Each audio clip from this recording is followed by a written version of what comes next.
Howdy folks, and welcome to the Hunting Stories Podcast. I'm Michael, and today we're going to hear some pretty amazing stories from Joe Giglia. Joe is, well, there's only one way to put it. He's the leader of the Elk Bros. And today he tells us two stories in particular. One is an amazing elk season that actually changed all of the Elk Bros' life. And then the other one is actually his most embarrassing story. A story that he promised me he hasn't told anyone outside of an actual hunting camp. It's a good one. I was in tears laughing. So I hope you enjoy this episode as much as I did recording it with Joe. I can't wait to have Joe back on. But for now, let's go ahead and kick this thing off and let Joe tell you his stories.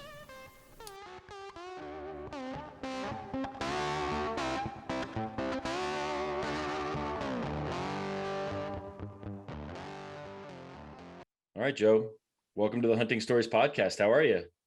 I'm good, man. I'm nervous. Man. Yeah, right. This is your bread and butter right here, Joe. I'm the one that's nervous here. You were one of the first people I thought of when I thought of having this podcast to make sure to get you on here. Wait a second. Now, Gilbert told me you told him that, man. So, well, I'm a big Elk Bros fan, so all of you guys. Yeah, I'm thinking about doing a group episode for the Venezuelan mafia because although I don't know if they'd ever end up finishing any of their stories, they just argue for an hour. Man, if we went unleashed, it would be, I don't know, man. It would just go places that you're kind of like, you know, some things go to the edge and then some people just go right over the edge. That would be the one right there. Absolutely. I believe it. Well, Joe, obviously I know who you are. I'm a big fan, but why don't you go ahead and introduce yourself real quick to the listeners? Yeah. So Joe Giglia, I'm the owner founder of Elk Bros. Elk Bros, we have our own podcast, the Elk Bros Blue Collar Elk Hunting Podcast. We have Elk Bros Adventures, which we are elk hunting coaches, and we have certified elk hunt coaches that actually go with people and do not guide, but they coach. So we have that part going on. We have our own YouTube channel. We've got merch and stuff happening out there. We have our online Basecamp elk training courses out there. Elk Bros is all things elk. Started with basically 5 guys that most of those guys were my clients that became best friends. And there's a whole backstory to that. And actually, I think if they listen to Gilbert's episode, they'll hear about Carl Gamage and what Carl meant to all of us and how this got started. But that was basically kind of what started all of this, other than the fact that I developed a heart issue back in like 2014, I think it was. And so the mafia, Manano and Luis, you know, they're coming to me like, bro, man, what, you know, you're a coach, you're not a guide. You got to do something with this knowledge. And we don't want you to die and that knowledge to die with you. I'm like, what? You're like, oh, it's getting grim all of a sudden. Well, we were starting off good, you know, and then all of a sudden it's like, you got to leave stuff before you die, bro. Yeah. That's pretty funny. I don't know if you remember this or remember me at all, but I was gotta be a year, maybe even 2 years ago. I reached out and asked to be an honorary member of the Venezuelan mafia. And I think they let me in because I'm a quarter Puerto Rican, but you go back farther than that. My great grandfather is Joaquin Crespo, who was president of Venezuela. So long time back, but I don't know if you remember. So I totally remember that episode, bro, when that came out. And I do want to set something straight. I am the leader of the Venezuelan mafia. You know, I know you haven't listened to Gilbert's episode yet because it just went live yesterday, but I believe he said something along those lines as well, except for himself maybe being the leader, at least the person who invented it. So there's a lot of people claiming leadership of the mafia. Well, look, all it comes down to this: when we walk through the woods, they follow me. That is the truth. There you go. Yeah. Another thing I know you dabbling in that you didn't mention is Hunt Wars, which I did not win this year. I'm not going to be on the next season, maybe next year. But why don't you tell us a little bit about what you're doing there? Yeah. So unbelievable hunting competition, if that's what you want to call it. What I call it is a reflection of what we are, who we are as hunters out there, really. You know, it's so funny that Hunt Wars is this competitive hunting show where you have teams that compete for each other to win the show. But you never have to even think about that or even bring that in the picture, because hunters, you put a group of us guys in an elk hunting camp, it's competitive. I don't care what you do, what you say, we're all going to razz each other. We're all going to, give each other a hard time. And we're all being competitive, not only with what we're doing with ourselves, but within our own self and with those animals out there, right? Absolutely. It's man against man, man against animal, man against nature. It's the oldest and greatest competition there is. But we actually, after season 1 with Hunt Wars, and what's so cool about Hunt Wars is it's not about celebrities. It's you, it's me, it's anybody can be on this show. So they make everyday people the stars of this show. And it is showing the grind. These are real people on a real hunt, level playing field. And the ethics that are involved in this is what attracted Elk Bros. And after I saw season 1 and they had people that really didn't have a lot of elk hunting experience, that we're making a lot of mistakes day after day after day, making the same mistakes. It was kind of like Groundhog Day. And so I kind of got a hold of Troy and I was like, what if, and before these guys ever got there, got boots on the ground, they had coaching and training to bring up their elk hunting game. And then we would have coaches actually at camp so that when they go out there and they do certain things, we can continually work with them to up their game. All of the team that are out there, all of the callers, all the shooters, to make this a more, or to have better educational value. Because really the coolest part of the show is you, me, all of us people that are used to watching YouTube and seeing a 15-second highlight reel of something that's gone on for 10 or 12 days and made it look easy, are actually being able to see the real thing that is happening out there, and getting to see how people are going about it, finding out the difficulties, the failure points and the different things. And so that's what we wanted to bring to Hunt Wars, was that educational value that people like you and me could watch and actually not only enjoy the entertainment, but learn from it at the same time. And if you've watched the season 2 episodes, so the team that just killed, the first team to ever kill on Hunt Wars, when they drew to be on that show, had 0 archery elk hunting experience, wow. 0 ground zero elk experience. I mean, I think they had hunted a rifle hunt where they really failed miserably out there one time. But as far as archery elk hunting and calling and understand behaviors, they were at ground zero. And they came in and all the other teams were kind of like, oh, okay, we don't have to worry about this. Yeah.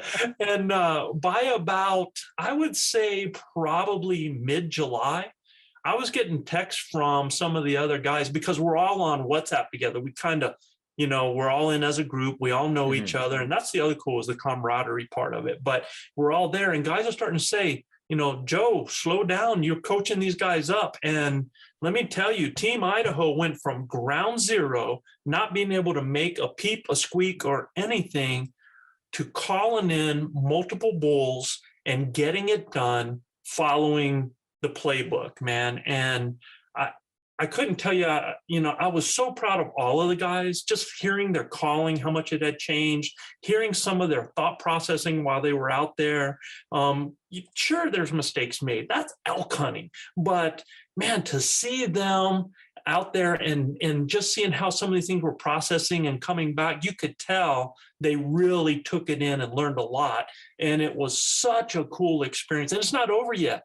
I mean, there's still episodes happening, but Team Idaho is on the board. The team with the least experience came in after being coached by the Elk Bros and having 2 Elk Bros coaches in camp, and those guys went out and got it done.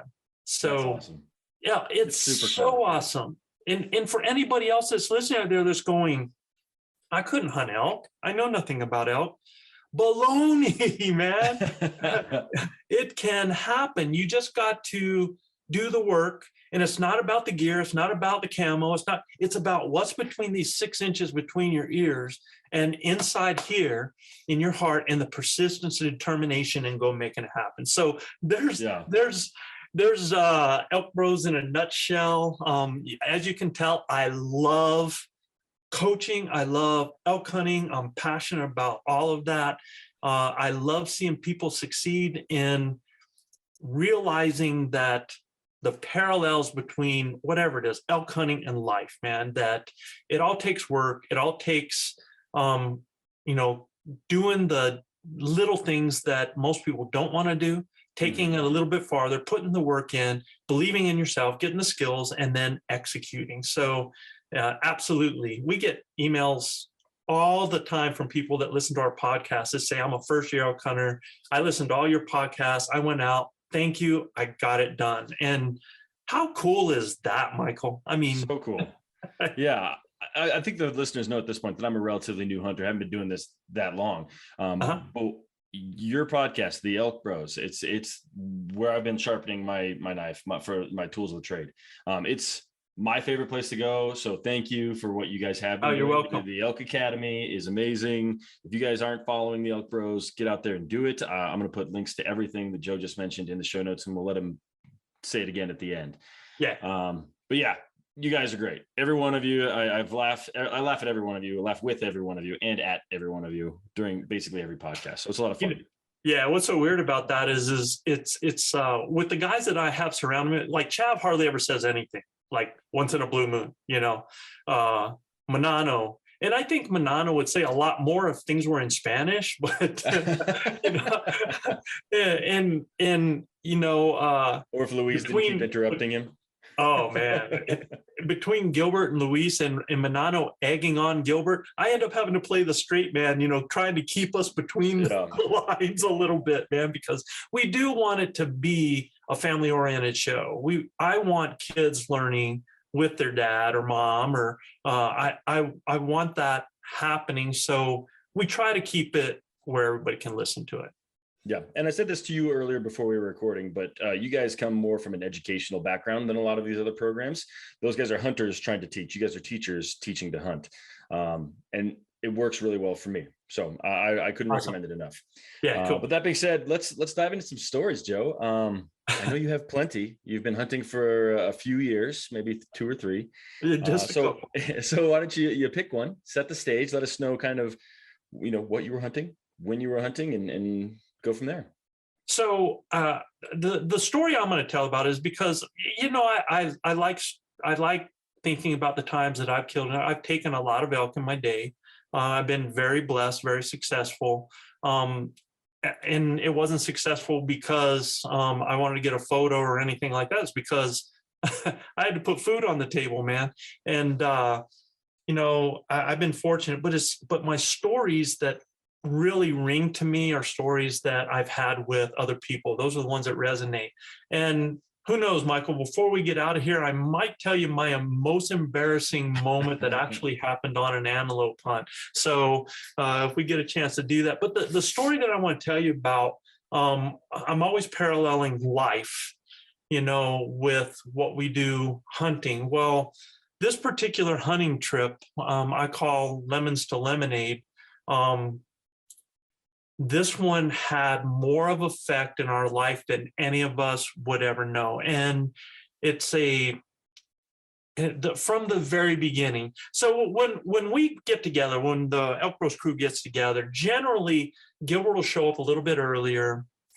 He'll go out, hit the woods with me and Chav, kind of get acclimated a little bit, almost do a lot of hunt scouting before the rest of the guys came in. And we had the full cast coming in. So the Mafia was due to come in on, I believe this is on the next day, they're due to come in. And immediately, man, we're going out. We had done a little bit of scouting and checked it out, and we get up bright and early the next day, and we're going into an area where I know of that's going to be kind of a hole that when everybody else gets started and starts coming out of camp on opening morning, I know that these critters are kind of pushed this way. So I'm like, well, let's head out. And we start going, and Gilbert had borrowed his cousin's mule, right?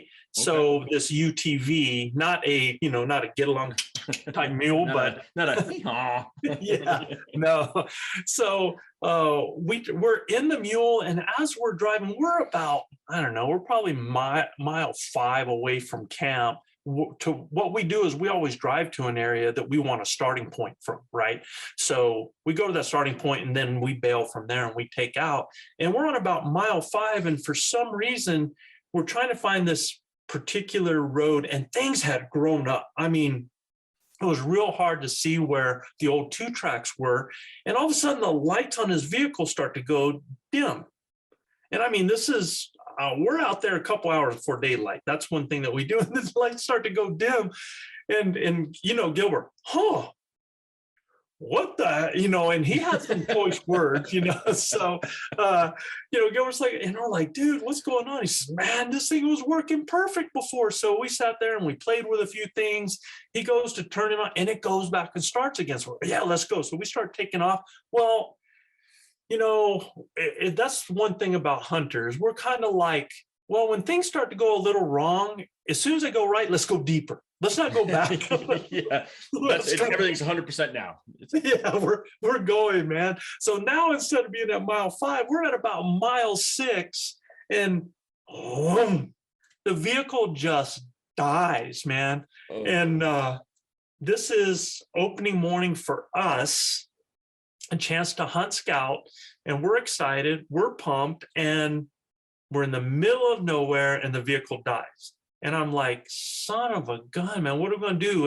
And I figured I'm going to have to get these guys out of there. So I might have to go all the way back to camp, get my truck, and now to drive on these roads, because I want you to understand, I want everybody to picture this, because when I say road, that is a very loose term, because what we actually drive on are more like riverbeds, right? It's like volcanic rock, big old boulders. And if you have a UTV, ATV, the amount of time it takes you to get over those in that ATV for a truck is going to take 4 times as long. It will beat you to death. So yeah.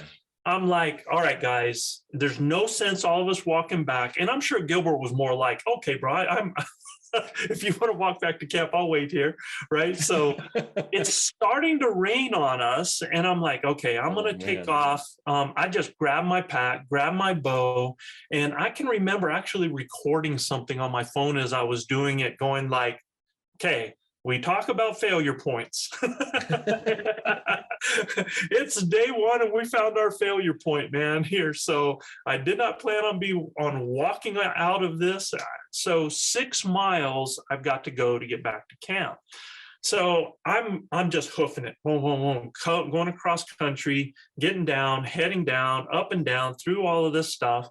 And I'm probably about, I'd say only a mile from camp, and here comes another UTV, boom, boom, boom, boom. And it happens to be a friend of mine that I know and his son.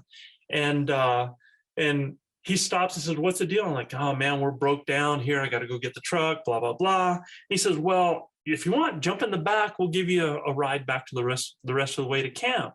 And I'm like, yeah, but I'm just, I'm so worried about these guys back there. They're just stuck. So yeah, sure, I'll jump in the back. And as I'm going, we're now it's even worse. Have you sat in the back of a UTV going over boulders before?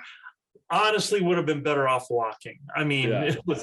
So we're going in there, and as we're getting close to camp, I'm looking, and I'm sweaty, man. I've been humping it all the way back. I mean, I am sweating like crazy, and I look, and I see movement in our camp. I'm like, who the heck's in our camp, man? And I look in there, and it took a second to register, because sitting in a chair, relaxing, kicked back is Chav with a cold drink, drinking it. And there's Gilbert. And I'm like, what? What the heck, man? And come to find out, it wasn't 15 minutes after I left him. Gilbert gets the thing to start and says, let's go, Chav. So they just hauled it back, just boom, boom, boom, all the way back to camp. Yeah. And we get there, and I'm like, you got to be kidding me, man. So they're like having a party waiting for me to get back, right? So not worried about you, just like, he'll get here eventually. Yeah, not worried at all, man. Here, let's enjoy ourselves. We'll take a nap, have some breakfast. Joe will be here anytime, man. So I get back there and come to find out that we're trying to figure out, is it alternator? Is it this? Is that? So we're like, we're not going to be able to use this puppy. I mean, we're just not sure. We can't depend on it. So we grabbed a couple of our ATVs, and that morning was a total bust. And so we tried all that evening to figure out what was that. So we said, all right, the mafia is due here tomorrow about 10 o'clock. We'll try to get everything straightened out, get it fixed before they get here, and then we'll take off in the morning on the ATVs. So we do that. We burn the whole day trying to figure out, come to find out that, Gilbert gets on and has the guys stop and buy batteries for the UTV, all this stuff. And it was just a bad alternator is what it was. So the next morning, we're up bright and early and we take off. And we go to another area that's not as far away so that we can get in and check it out before the mafia comes in. And we stop, we come over a ridge. And one thing that we like to do is, I'm kind of the type of person that I'm a lover before fighter. So I'm always throwing a little bit of a cow call out, trying to find that and see what's going on, see if there's anything in the area. Well, I had kind of casted some cow calls. I even casted a location, really nothing happening, right? But I know this area is a transition area. I know that animals like to go from point A to point B, and they really funnel through this all the time. So I told Gilbert and Chab, I said, let's set up, let's put a little triangle up, and I'm going to put on a show, which means that we were all going to start playing some parts of a herd and start sounding like elk in there to actually attract elk into us, right? So we start doing it. I start doing some raking, and we have a blast doing this, man. Everybody's playing their part. You can feel your neck swelling up, man. And I think I even peed myself a little bit, the whole thing. Yeah. So I got it all going on. And we're doing this, and all of a sudden I hear this bugle come at us over here in this little challenge. I'm like, Well, we found victim number one, which was another hunter came into our show. So I was like, okay, let's just keep doing this. Let's give them something new. So we keep putting it on, and man, all of a sudden screaming at. So I cut him back off, and we do this. Now we're just going back and forth with this hunter, and ended up calling him in, and it was my same buddy that gave me the ride back at camp the day before, and his son. So this is how you repay me. Yeah, I had just pulled him off the top of a hill all the way across a big old ridge, came over, he heard us and came back in. He's like, man, y'all sounded good. So we're sitting here and we're talking to him. And he said, yeah, Joe, he said, but I saw a bull come over the fence line about 200 yards down over there when you were putting on that show when I was coming in.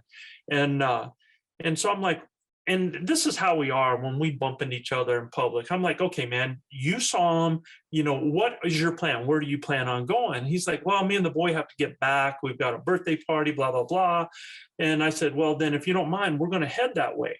So he said, no, he said, go for it. So we start to walk. And as we start to walk, I catch movement and I look, and it's two other hunters sneaking in on us. And so when I see the movement, I kind of give a turkey call and I kind of wave at them like this, and real nice. And we would have gone over and actually talked to them as soon as they realized that they were sneaking in on a group of hunters.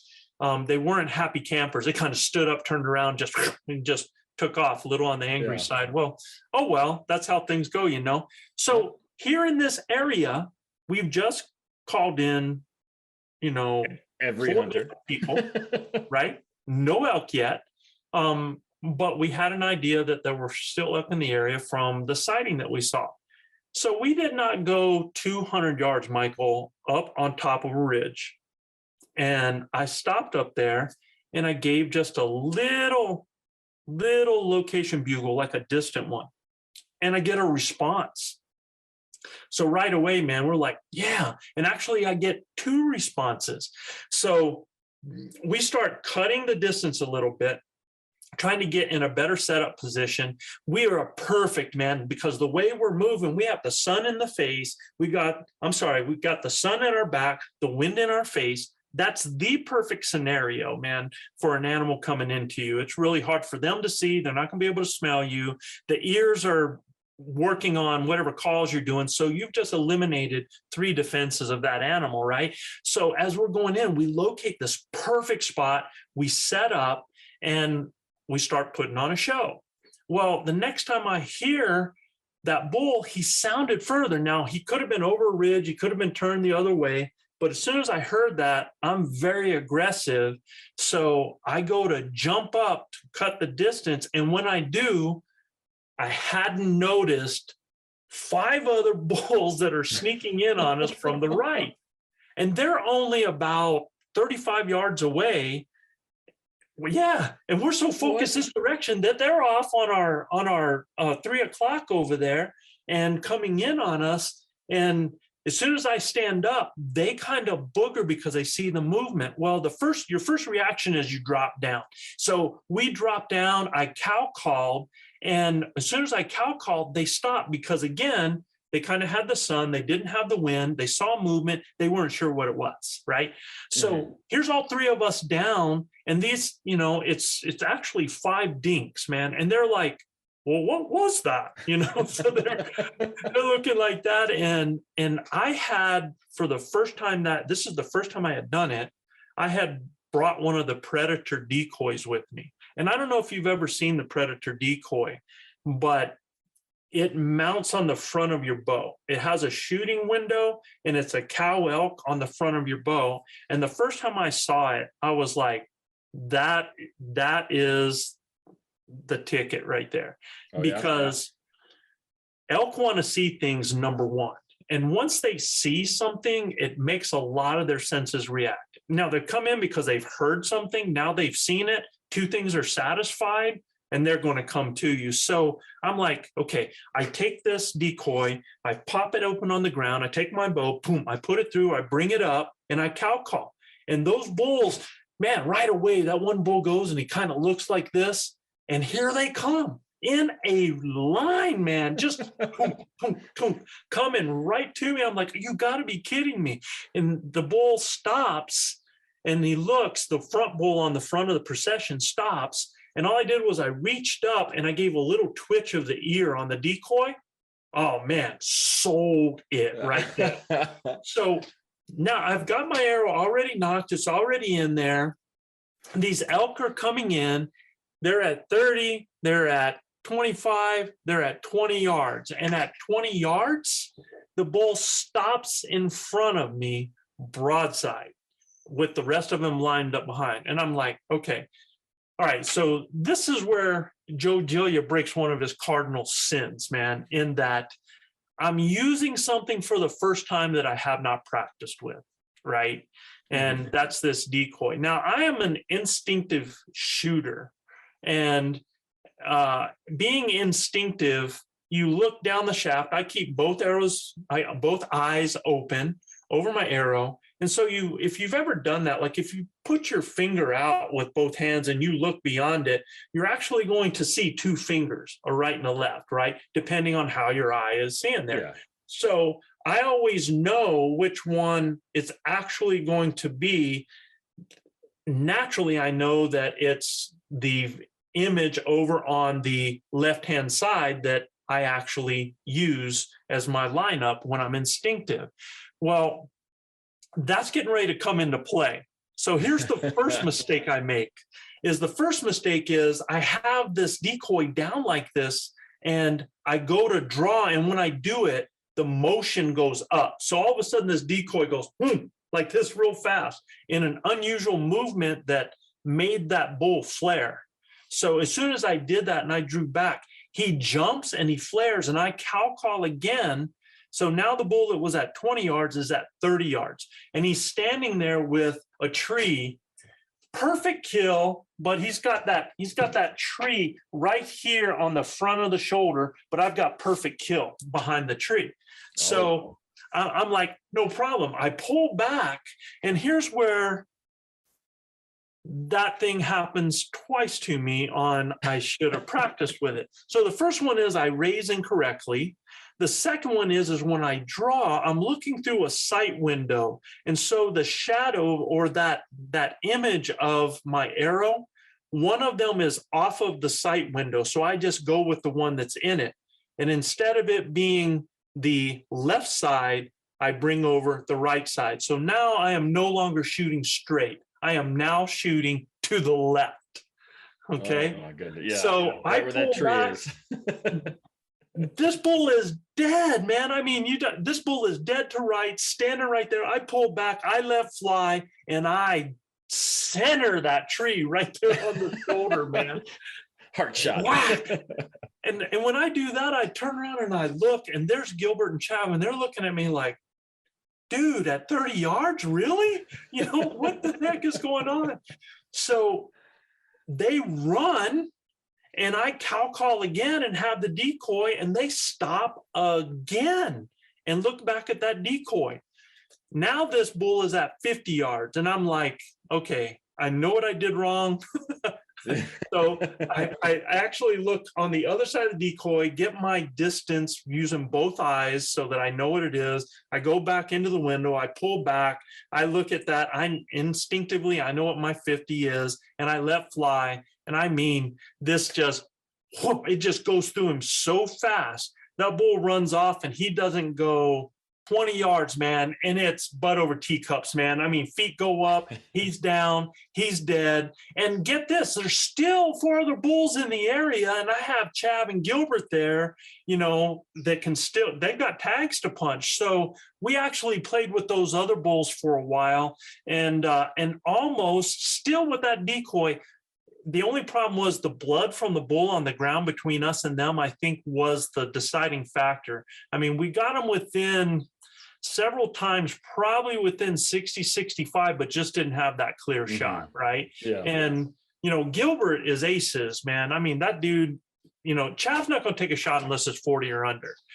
Gilbert is good out to 60, 70. I mean, that guy can drop dimes, right? Yeah. He's solid. But that's the thing I love about Gilbert, though. He's not going to take a marginal shot. And that's what we had. So here we are. We're celebrating. This is really our opening morning. We got the Mafia coming in at 10 o'clock. So we get everything. We get the bull, pull him into the shade, go down, hike back out, jump on the bike, go to camp. And here's the Mafia coming in, and they're in street clothes. And we're like, as soon as we're doing hugs, we're doing high fives and everything like that. And they go, what's going on? And we're like, dude, grab a pack. And they're like, what? Yeah, you got some packing to do, man. They're in the street clothes. Still wearing tennis shoes. Yeah, they come into camp and we have a bull down. So you know that it's going to be a heck of a hunt. And the thing is, though, is I told you that I call this lemons to lemonade, right? Is that I'm about to tell you about the most incredible hunt ever. Now, I shoot a bull. That was cool. It was a lot of fun. But that was only part of the story. And then there was a part of the story that really changed all of our lives. And so that first night, we all go, and with all of our crew, it's kind of like a wolf pack. It takes us no time to get an animal out of the mountains. So we each got hauling packs, and with meat shelves on it, we cut the critter up, we get them, we strap them on, we're in the bike, we're back, and we're at camp in no time. Well, every night before on the first night of the hunt, now this was not the first night of their hunt yet, right? But on the first night of the hunt, we have a special meal that the Mafia makes, and it has seafood and stuff in it. So just remember that. So we get this done, and the next day is the first day for the Mafia, and we're splitting up. Chab and Gilbert are going to go out, and they've got the Pennsylvania cat killer with them, and I've got the Mafia with me, and so we take off and we go out. Well, that morning, I'm trying to get everything straight. It's so funny, man. There was so much that went on in this hunt. It was unbelievable. And so that was I'm sorry. It was that morning that I had to end up killing that bull. So I take the Mafia out that afternoon, right? Mm-hmm. So as we go out, we're heading out and we drive to an area, and I come to a side where I can kind of call down into a little ridge area there.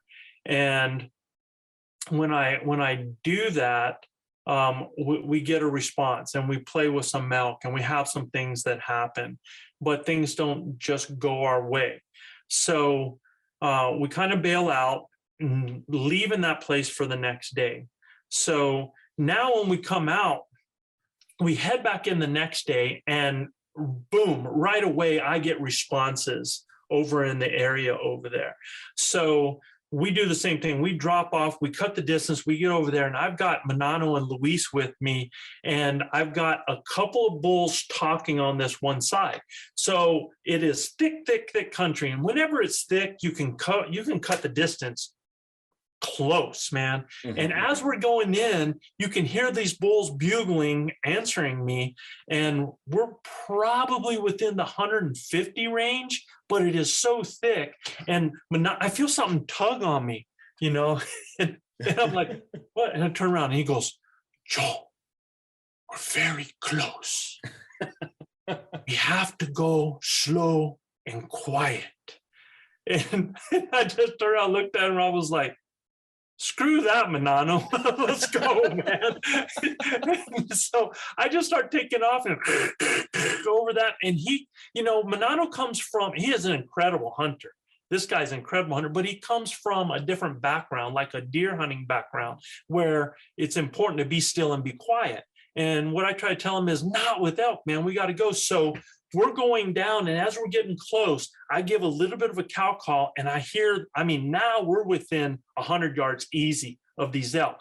So I give the guys the signal just like this, which is our flying V. And what we do is when there's three of us and I'm the caller, I have them go out in what we call a flying V. So they're going to go out in front of me. They're going to split apart about 30, 40 yards and go at an angle. And this way, however that bull is going to decide to come in, if it comes over to Manano's side, that's his bull. If it comes over to Luis, that's his bull on that side.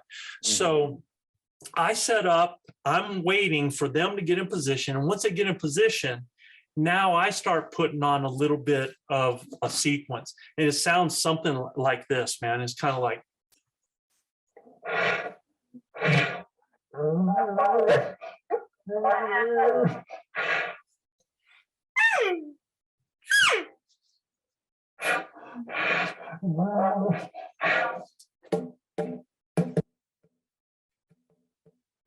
So what I'm doing is I'm sounding like a bull with a cow over there, right?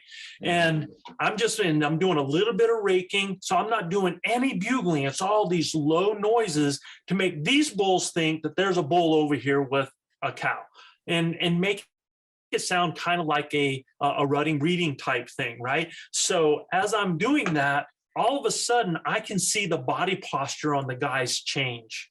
And this bull comes in, and it's amazing because this bull comes and he kind of just stops. He just kind of locks up. And Manano, to this point, he's taken an elk before. The previous year he took a cow, but he's never shot a bull. And this bull comes by him at 30 yards, 35 yards, looking for me, and is just totally oblivious because I'm sitting here making these noises. And Manano makes a beautiful shot on this bull. As soon as it starts happening, the first thing I do as soon as I see that shot, and I'm not worried about sounding good. I mean, I've even done it with my mouth. So I don't care how good that noise is. I'm just screaming it out so that I disorient the bull to make him think that what he felt was maybe another bull, maybe hitting him with horns or anything like that, right? That there are other elk in the area. So after everything goes quiet, I sneak over to Manano, and he's sitting there, and he's like shaking. And he's like, bro, Viralakis, bro, Viralakis. And he's like breathing hard, and he's rubbing his head, and he's so excited, and I'm giving him a hug, and we're trying to keep everything quiet.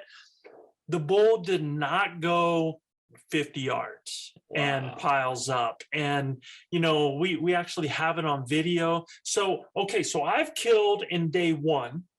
Manano has killed in day 2, right? Well, day 3 is yet to come. Because if you've ever seen our crew together, especially Manano and Luis, if you were to listen to these guys, they're like Mutt and Jeff. They're always arguing. They'll argue about the smell of air, the taste of water, how wet it is. I don't care. They're going to argue, man.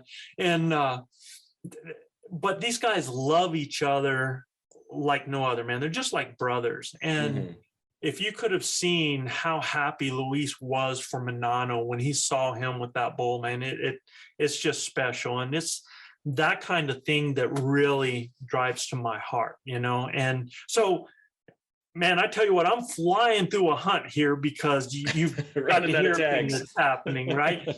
So we go out and we take care of his, and it's the next morning. So the next morning, I've got to get these guys up, and Manano's going to play cameraman now. I'm going to be caller, and we're going to take Luis. Well, these guys are not always the easiest guys to get up in the morning, right? So Manano snores like a doggone freight train, man. I mean, and thank goodness we keep his tent, far away like that. So a lot of times in my morning, I get myself ready. I'm up really early, and then I try to make sure we get the guys going. So I'm like shaking tents and everything like that. And I'm always on them about being responsible and getting their stuff and doing all of this. And I finally get them up. We start the bike, we get everybody on, and we take off. And it's probably 2 hours before daylight. We drive back close to the same area that we've been hunting, but go one ridge over. And I really like this location because what I do is I park the bike in a hole, and then we'll hike up on top of a ridge to hunt on the other side.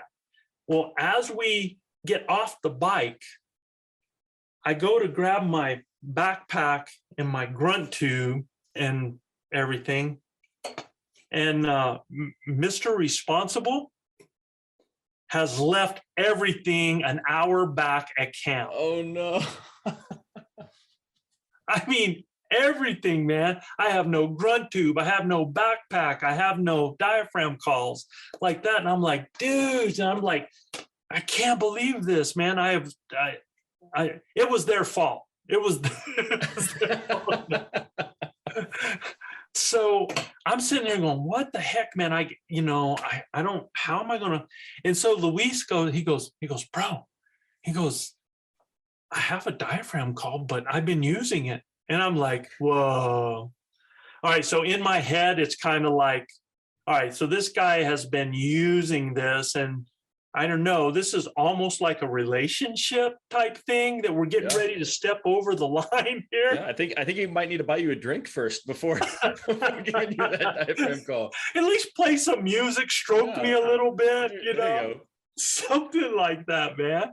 And so I'm looking at him, and he's holding it out like this, and on one knee. I'm like, what's that?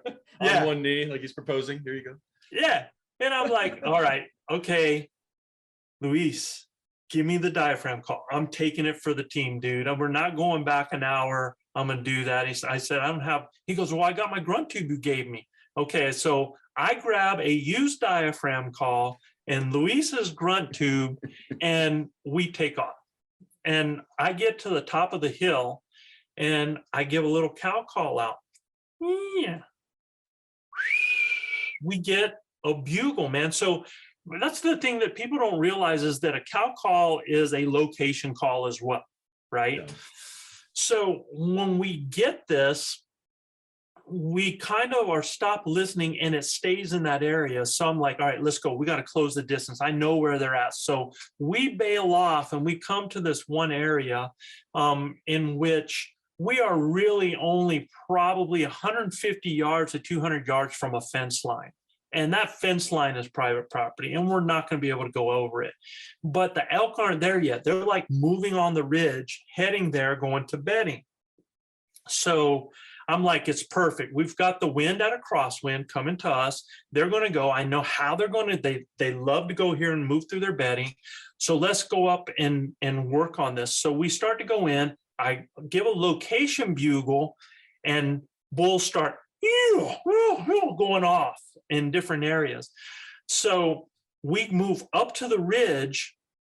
And as we're doing this, as we're moving, here comes like all of the elk, man. You can see them crossing this open area, going over the fence, going to the other side on private property, right? So it's one of those situations that a lot of people would be like, it's over, they're not coming back. Well, there were still elk sounding off, especially cow elk. If I'm looking and I have private property off to my left, a ridge in front of me that's going as a divider, and then area towards my right, I'm still hearing some cows off to my right, plenty of bulls on private property on the other side. So I know that there's elk in the process that's happening back and forth. So what I do is I get Luis and put him down on the edge of this ridge because it turns to open park. So we're in a thick treed ridge that goes down to open park and then goes for about 100 yards, 150 yards before fence line, right? Mm. So what I decide to do is I'm going to go up on top of the ridge and I'm going to myself be a herd of elk. So I go up there and I grab sticks and I start doing this and I start sounding. And what I do is I start sounding like a bull with cows, with some satellite bulls out there moving away from the elk on private property, not calling to them. My mindset was to not even worry about them, to make them think, or those cows think, that there was a bigger, badder bull with a bunch of cows over here on the other side, because cows are the ones that determine who they're going to breed with. So if I could pull the cows, I could pull the bull. You follow me? Okay. Absolutely. So I've got them down there and it's probably 45 minutes later that I'm up there and Luis is, and Luis told me this later. He's like, man, I was going to tell Manano, Joe, give up. They're not going to come, blah, blah, blah. Well, as I'm up there doing this, I see a cow come out of the trees with a calf running towards that fence line. And they're kind of going, they get there, and here comes a bull back behind them. Well, the cow jumps the fence line and starts heading towards the tree line where Luis is at. Now, I'm not sure, like I can see him down there a little bit. I'm not sure where these are going to go, and I'm worried about the scent line, but they keep coming. So this bull comes out of the trees, and this bull, and it's a nice bull, Michael. I mean, this is a good bull. Look, Manano shot a beautiful bull, and then it was like the next one was bigger. And so this bull comes to the fence line, and I give a bugle and some lost cow calls up on top. And here come those cows, kept moving. The bull couldn't take it, man. He goes, he bugles first, jumps the fence, starts coming. And this is where I was so proud of Luis, because in his infancy as an elk hunter with me, before he would have froze and never moved. But when that bull comes, the bull stops in the exact position where those cows had stopped 18 yards away. But he has a aspen tree in front of him. So he's at full draw, steps out, and drills this bull. This bull gets hit, turns, and now here's the thing about elk. Elk will always run back in the direction that they came, along the exact same trail. So this bull is heading for the fence line that he just jumped over. And probably 20 yards before he gets to the fence line, you can just see his head go down, his butt go in the air, and boom, down. I mean, Wow. within seconds, man. So we have now 3 bulls down in 3 days, archery, that have all died within 15 seconds. Wow. Okay. Hell of a trip. Unbelievable, right? Yeah. Unbelievable. Well, so leave some for the rest of us, Joe. well, we're not done, man. I know. So I had a feeling. What's so funny is we go back. Now we have all of these guys that have tags filled. So we're going to start working on Brendan and Gilbert, right? Now, Chav was having some issues and we didn't know what was going on. And he just wasn't feeling that good. So there was a day where he felt like, that he was going to stay in camp and stuff like that a little bit later on as we're going. And what had happened was on that one night that I told you that we make the seafood, well, the next day, Chav woke up in hives. Ooh. And with this allergic reaction, well, he's never been allergic to shellfish or anything in his life. So I kind of freak out. He's having trouble breathing. Gilbert, who is allergic to everything, has a whole bunch of Benadryl, and we drown him with Benadryl. And I'm like, guys, we're going to take him in. Now this is before right after Luis, I believe, had killed his. And we're like, I'm going to take him out of the mountain and take him down to the hospital. And Gilbert's like, yeah, man, I'll go with you. And Luis is like, well, we're all worried about Chav. Maybe we should go too. And we're like, no, man, you guys are next up. We got this. Luis, you know how to call. Go out there. It's time for you to take the lead, right?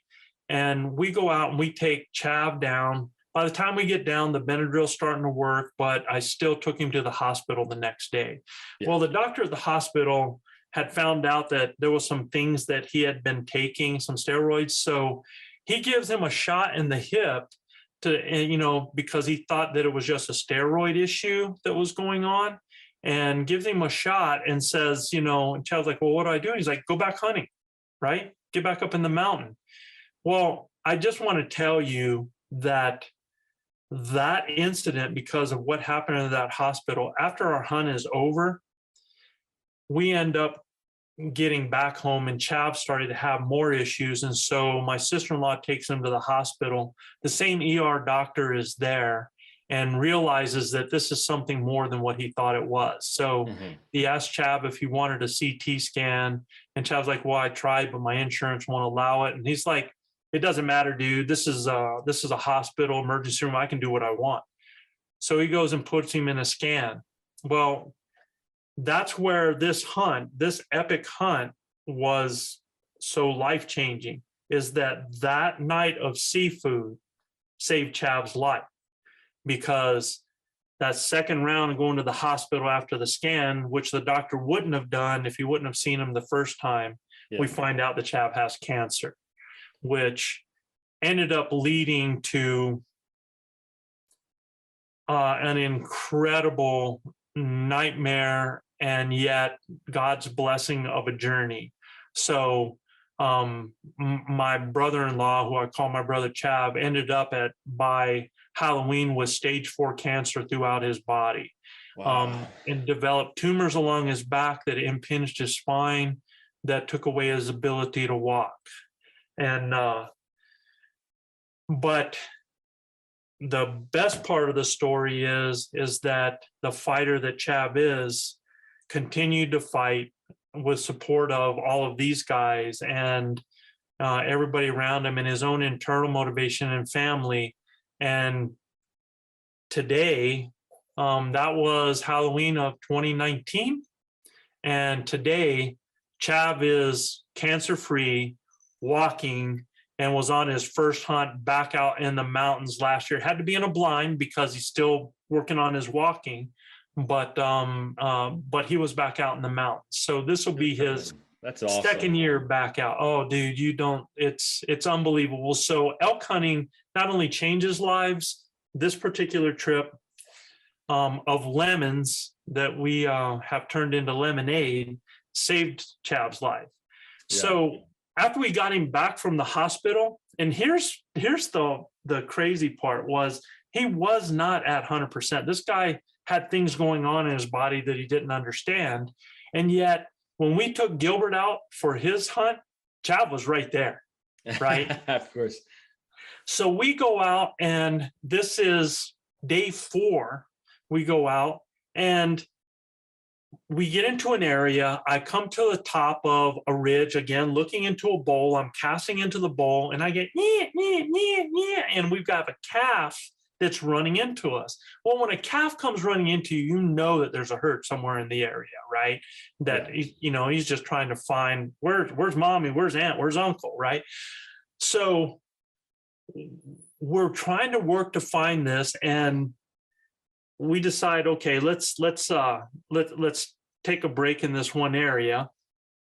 And we hear a bugle coming from the top of this one ridge that these guys had already climbed 3 times prior in the days before. And they're looking at me like, again? We're going to go up this friggin' thing again? And we're like, dude, that's where the elk are. That's where we're going, right? And so we start heading up there, and we get up on the top of this. And now where we're at, again, we're on a ridge with private property not too far off. I can't see the fence line, but it's not too far off. And we're hearing screaming elk. I mean, multiple bulls on the other side in the private property. So again, I went back to putting on a show, right? So I became my own herd, and I started moving away, not to, I'm moving away up on that ridge like I'm going away. And then I came back to what I call the cow pickle. I came back with lost cow calls and just screaming these obnoxious cow calls, man, over and over and over. And I'm doing this, and I'm like, man, I don't know, man. I don't think anything's coming in. And Gilbert's like, Joe, man, I think I hear something down in that wallow. He said, I think something's coming this way. And I'm like, okay, dude, let's see what happens here, right? So I kept on working it. And this bull, and people say an elk won't come uphill to you. This bull jumps the fence somewhere down there, comes directly up the hill. I'm off to the side filming. I have Chav and Gilbert off to my left. Bull coming up, I see horns coming over the hill. And when he comes up, he is looking for that cow in the trees. And he comes and he stops frontal at 30 yards, right? Wow. I'd say it's 30 to 35 yards. And here we're in the trees, and that bull is just stopped. Ears like this. You can still hear some other bulls in other areas that are going off. And he's looking for that cow. And he's just standing there. And I'm like, I know what's going through Gilbert's mind. Gilbert's like, frontal, should I take that frontal? And I'm so glad he didn't, because he also knew that was a dead bull. Mm-hmm. That bull standing in front of us at 35 yards, frontal, and really no place there wasn't anything around to get in the way. We had trees there, but Gilbert had a sight that he could get through. And I'm just waiting for that bull to get bored so that he can turn. 8 minutes later, we have it on tape. That bull is still staring at us. And all of a sudden, I think off to the side, Brendan had flashed the decoy and a bull bugles.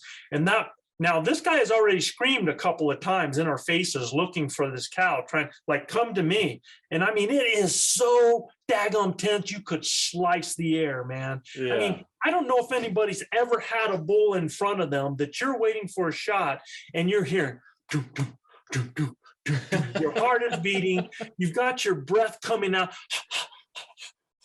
It's kind of like one of those types things. I could swear I could hear Gilbert breathing over there, man.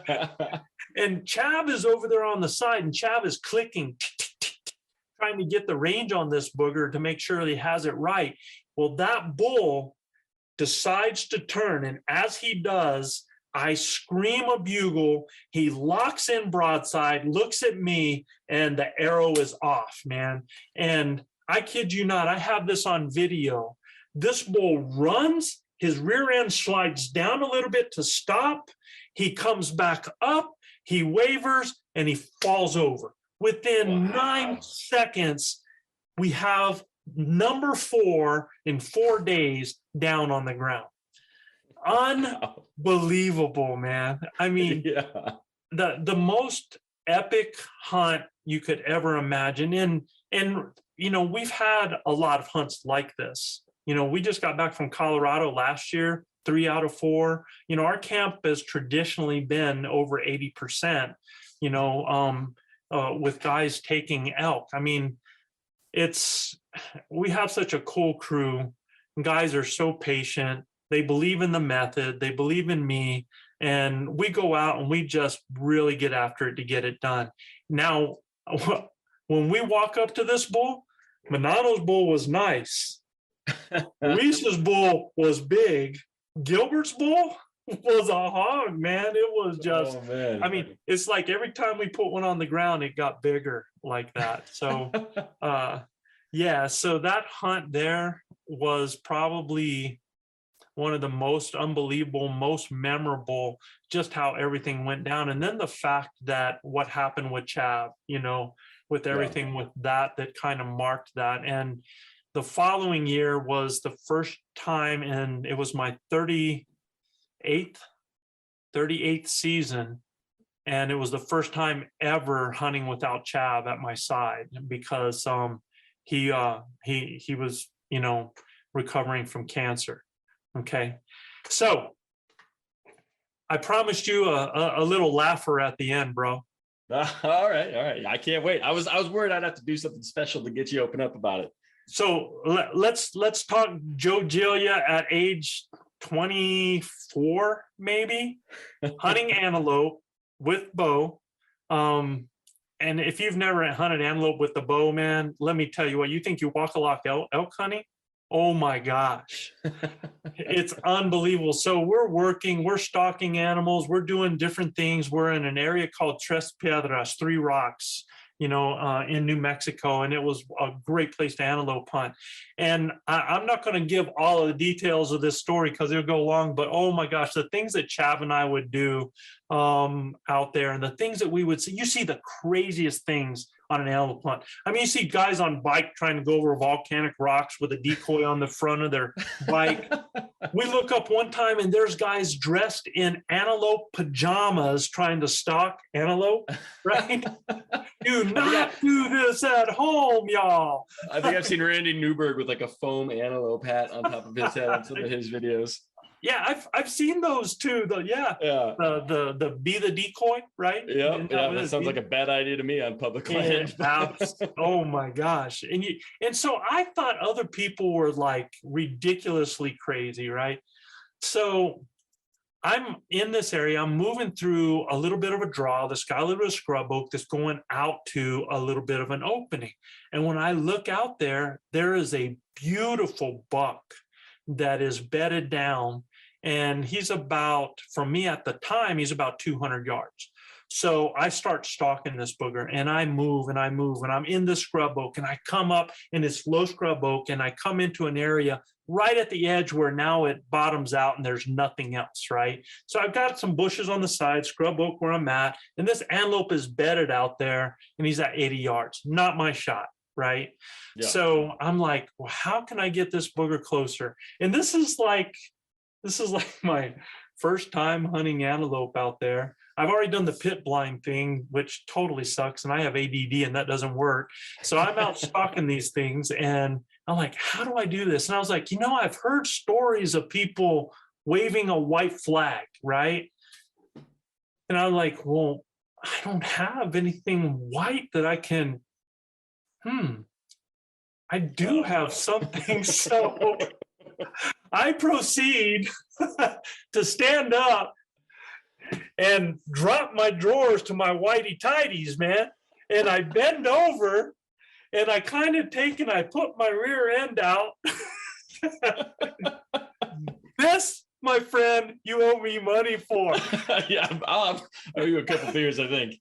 and I'm sticking it out, and I have my bow knocked, and I'm looking over my shoulder, and I'm just kind of backing up a little bit, kind of moving a little bit side to side, putting the move on, Yeah, man. just being the sexiest antelope you know how to be, right? that buck goes like this, man, and he looks, and he's looking like, I'm like, yeah, he stands up. He starts to take a couple of steps, and I'm like, oh yeah, this.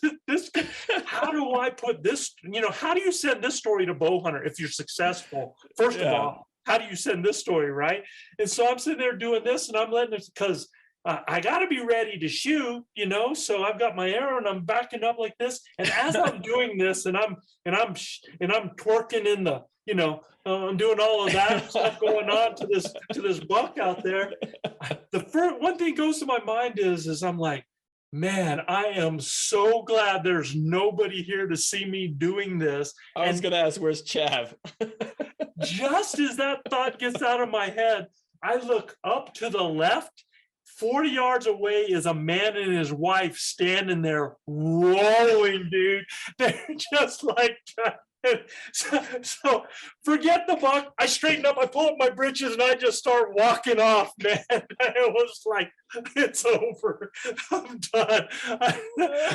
I think I left a buck antelope rolling on the ground in a couple roll. I bet to this day they're probably someplace saying, yeah, we were hunting over in Tristan, Ross. Joe, that's the funniest. I think that's the funniest hunting story I've ever heard. That is my most embarrassing hunting moment, man. And yeah, you're the only one privy to that, man. So for now, when this is released, then I may have to come down and pay you for the rights to the story here, because that's a good one. Oh my God, I'm in tears, Joe. Well, I'm glad I can make it. Look, if you ever need a private twerk, I do, on occasion for money, so. Yeah, well, we all got to make a living somehow. We got to make a living somehow, bro.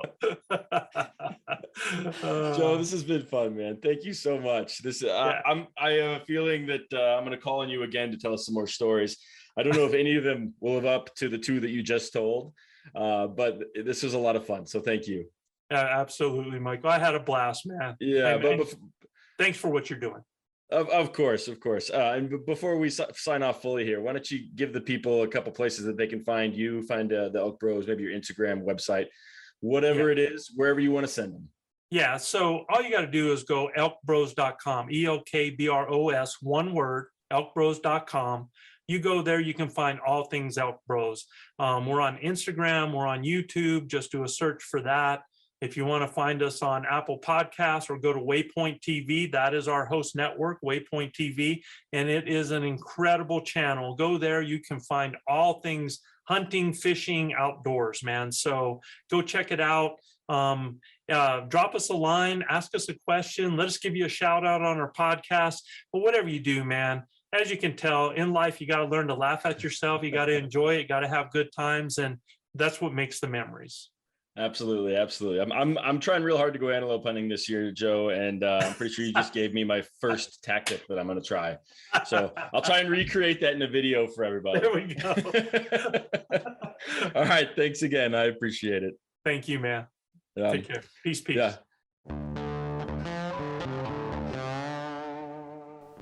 All right, folks. That's it.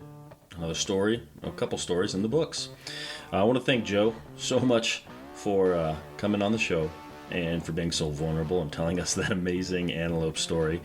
His elk story is absolutely phenomenal as well, but that antelope story is going to stick with me. I don't know the last time I laughed that hard. So I hope you all enjoyed that story as much as I did. That being said, give the Elk Bros a follow. I've put links to everything that they do in the show notes. It's the best place to find it, but you can go to their Elk Academy. You can go to their podcast, their website. They've got some products. Everything they do is amazing. So make sure you check out Joe and all of the Elk Bros. Beyond that, favorite podcast app. Apple Podcasts, Spotify, Amazon, whatever it might be. give us a like, give us a follow, share the podcast with your friends. We want to make sure that these hunting stories are being heard by as many people as possible, and that as many people that have great stories out there are coming to us to share their stories. So thanks again for tuning in. Really do appreciate it. Joe, thank you so much. I loved every minute of this one. Now to all you listeners, go out there and make some stories of your own.